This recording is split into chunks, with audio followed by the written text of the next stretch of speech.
Good morning. So today we're going to start to work with statistics. So we're going to learn about measures of center and spread today. So first I have surveyed a group of people on how many pets they own. Here is the set of data that I received. So whenever we're looking at data, the first thing that we want to do is we want to rewrite the data from least to greatest. So we want to rewrite all of our numbers from least to greatest. So if I'm looking at this data, the smallest number is 0. And then I have another 0. And then we want to look and see. Oh, I have another 0. And there's that. No more zeros. Then next I have a 1. If I keep looking, I have another 1. Another 1. Another 1. And that's it.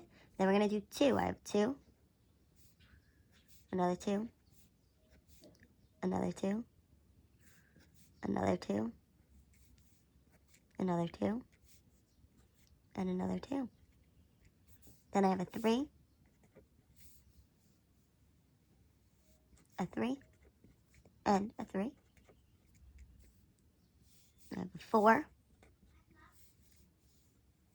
A 4. Then I have a 5. And a 6. So our measures of center are mean, median, and mode. So what a mean is just the average. So it's just another way to say average. And if you remember how to find an average is you add up all of the numbers and divide by the amount of numbers that there are. So in this case, we're going to add up all of these numbers. So we have 0 plus 0 plus 0 plus 1 plus 1 plus 1 plus 1 plus 2 plus 2 plus 2 plus 2 plus 2 plus 2 plus 2. Let me count. 1, 2, 3, 4, 5, 6 twos. 1, 2, 3, 4, 5, 6. 1, 2, 3, 4, 5, 6 twos. Oh, oops. This should be a 3 plus 3 plus 3 plus 4 plus 4 plus 5 plus 6. And then we need to divide it by the amount of numbers that there are. How many numbers are there? 1, 2, 3, 4, 5, 6, 7, 8, 9, 10, 11, 12, 13, 14, 15, 16, 17, 18, 19, 20. So you're going to add all those up and divide by 20. So I want you to now do that in your calculator. So when you put it in the calculator, you add them all up, you get 44, then you divide by 20 and you get 2.2. So my mean here is 2.2. Another way that you'll see mean is with the symbol, and the symbol for mean is going to be X bar, and it's X with that little line on top. So another way you might see it is X bar equals 2.2. All right, so next we're going to look at the median. And what median is our middle number. So it's the middle number in the set of data from least to greatest. So we're going to find the middle number here.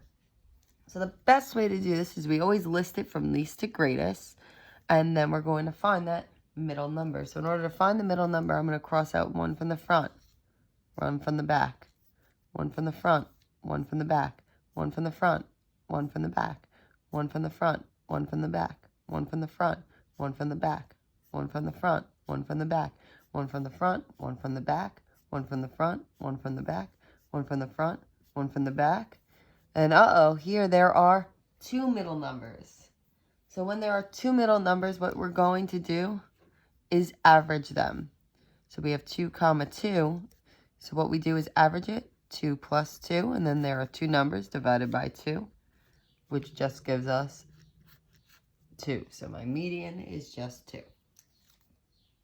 All right, then we're going to find the mode, and that's another point of data. So the mode is the number that occurs the most frequently.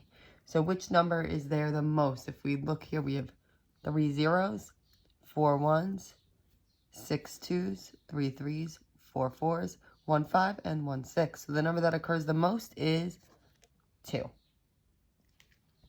So next we're going to look at the measures of spread. And the measures of spread include range, quartile 1, quartile 2, quartile 3, quartile 4, and the interquartile range. So the first thing I'm going to do is I'm going to take my data set from the first page, and I'm going to rewrite it at the top there. So I want you to take a second to rewrite that data. So first we're going to find the range. And what the range is, it's the highest number in the set minus the lowest number in the set. So here I have 6 minus the lowest number, which is 0, and that gives me 6. So my range is 6. All right, so then I want to quickly skip to quartile 2. And quartile 2 is actually just another name for the median. And remember, median is the middle number. So if we go up to our data, and we did this on the last page, we cross out 1 from the front, 1 from the back, 1 from the front, 1 from the back, 1 from the front, 1 from the back, 1 from the front, 1 from the back, 1 from the front, 1 from the back, 1 from the front, 1 from the back, 1 from the front, 1 from the back, 1 from the front, 1 from the back, 1 from the front, and 1 from the back. And we end up with those 2's.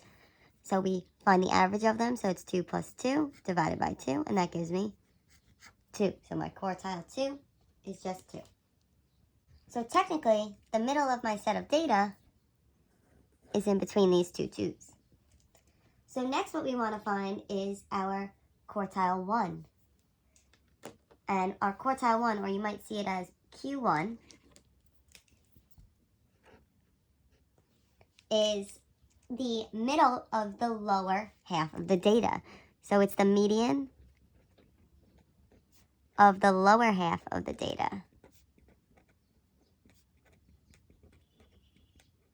So that means we're just taking the lower half of the data, and I'm going to rewrite that. So I'm going to rewrite that there. So we have 0, 0, 0, 1, 1, 1, 1. And then we have 2, 2, 2.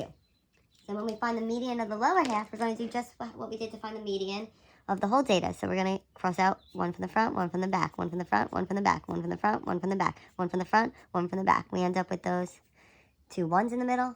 So we're going to do 1 plus 1 divided by 2, find our average of them, and it just is 1. So our Q1 equals 1. So then we need to find quartile 3. And what quartile 3 is it's just the median of the upper half of the data. So it could be written as Q3, and it's the median of the upper half of the data. So what I'm going to do here is I'm going to write the upper half out there. So I have 2, 2, 2, 3, 3, 3, 4, 4, 5, and 6. I'm going to find the median of the upper half. We're going to take 1 from the front, 1 from the back, 1 from the front, 1 from the back, 1 from the front, 1 from the back, 1 from the front, 1 from the back. And we have these 2 3's there. So we have 3 plus 3 divided by 2. And that gives me a 3. So my Q3 is 3. So then lastly what we need to do is we need to find the interquartile range.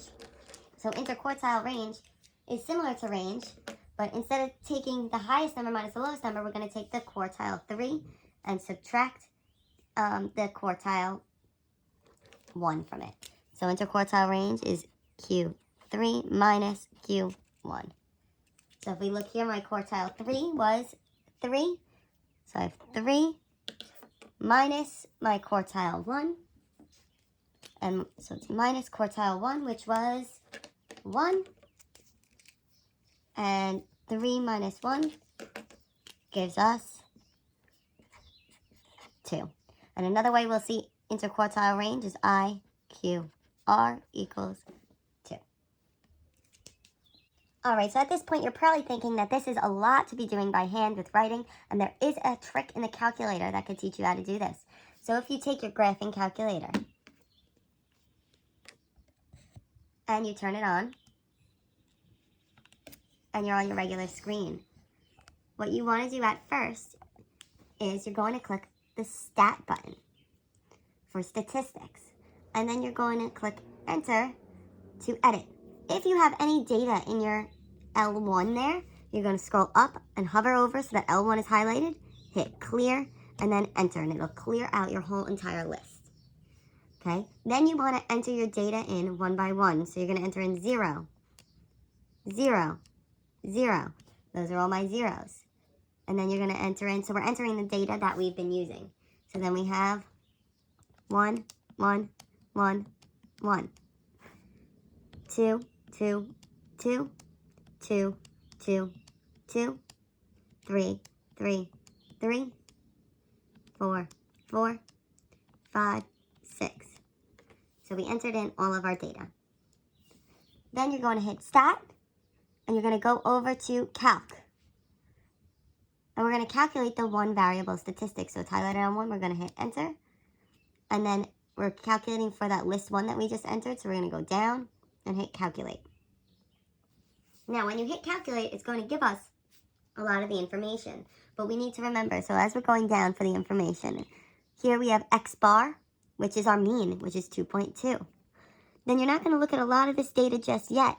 The N is the amount of numbers that you've put in. So we put 20 different numbers in from using our data. If you keep going down, our minimum value is 0. It tells us here our quartile 1 is 1. Our median, or our quartile 2, is 2. Our quartile 3 is 3. And our maximum is 6. So it doesn't give us necessarily all of the data, but it does help us with some of those more time-consuming data points to find. So you're more than welcome, if you have the calculator, to use the calculator, or you can find these by hand, whichever you're more comfortable with. If you have any questions, please comment on this video.